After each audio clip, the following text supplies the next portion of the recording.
नमस्कार. श्रीपाद श्रीवल्लभ चरितामृत हा नुसता एक ग्रंथ नाहीये. खरं तर हा दत्त परंपरेतल्या अनेक गूढ रहस्यांनी भरलेला एक खजिना आहे.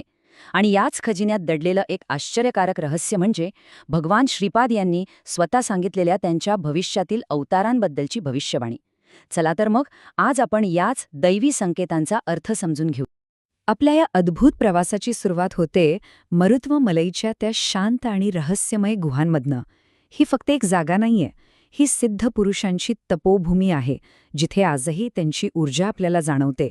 आणि याच पवित्र भूमीत एक असं सत्य दडलेलं आहे जे आपल्या कल्पनेच्याही पलीकडचं आहे.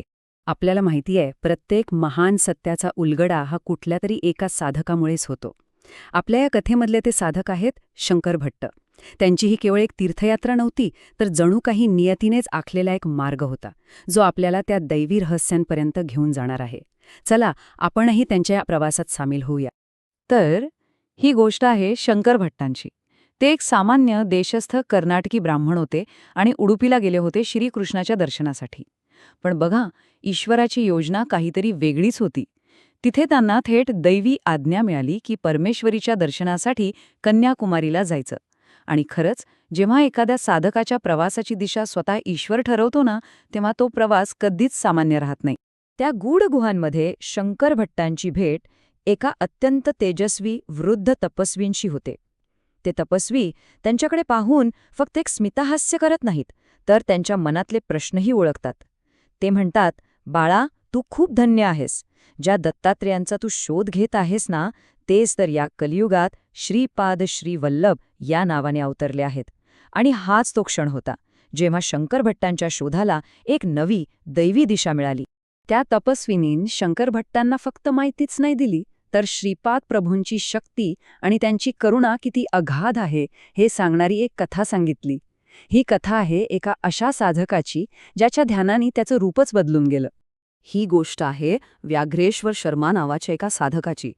एके दिवशी पहाटे अगदी ब्रह्ममुहूर्ताच्या शांत वेळी त्यांना स्वप्नात श्रीपाद प्रभूंचं बालरूपात दर्शन झालं. त्या दिव्य बालकांना त्यांना एकच संदेश दिला, हिमालयातल्या बद्रिकाश्रमात जा, तुझं कल्याण तिथेच आहे. बघा, ईश्वराचा हा संकेत मिळताच व्याघ्रेश्वर शर्मांनी सर्व काही सोडून त्या पवित्र मार्गावर चालायला सुरुवात केली. बद्रिकाश्रमात पोहोचल्यावर त्यांच्या गुरूंनी त्यांना एका गुहेत ध्यानाला बसवलं. पण तिथे एक विलक्षण गोष्ट घडली.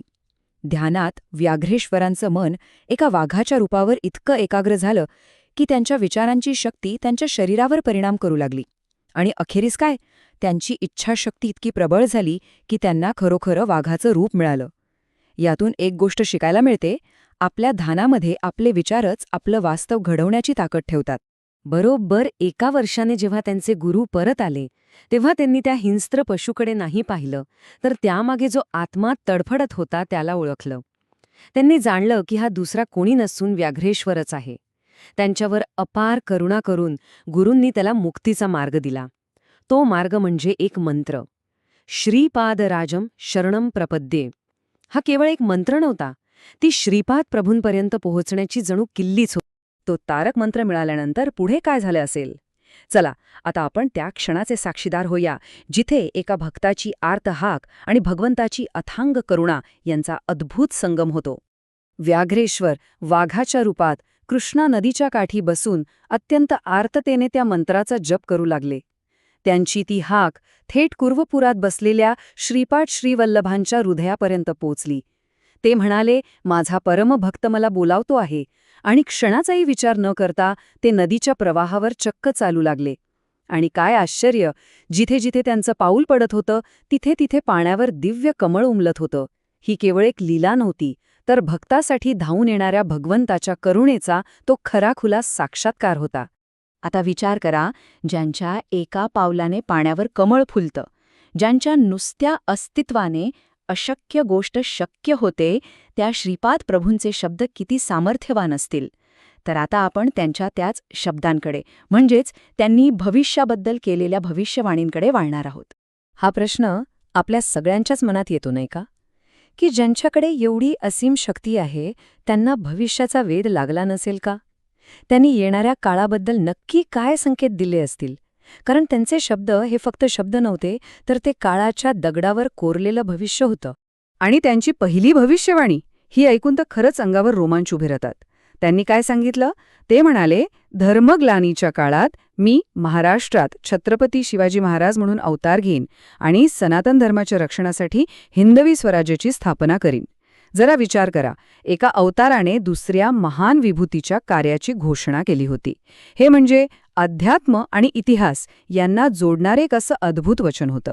यानंतर त्यांनी स्वतःच्या जन्मभूमीबद्दल म्हणजे पीठापुरमबद्दल भविष्य सांगितलं. ते म्हणाले की त्यांच्या 33व्या पिढीत त्याच ठिकाणी एका भव्य महासंस्थानाची निर्मिती होईल. तिथे त्यांच्या दिव्य पादुकांची स्थापना केली जाईल आणि फक्त भारतातूनच नाही तर नेपाळसारख्या दूरच्या देशांमधूनही असंख्य भक्त दर्शनासाठी येतील. त्यांच्या कृपेने त्या संपूर्ण भूमीचं भाग्यच पालटून जाईल, असं ते म्हणाले.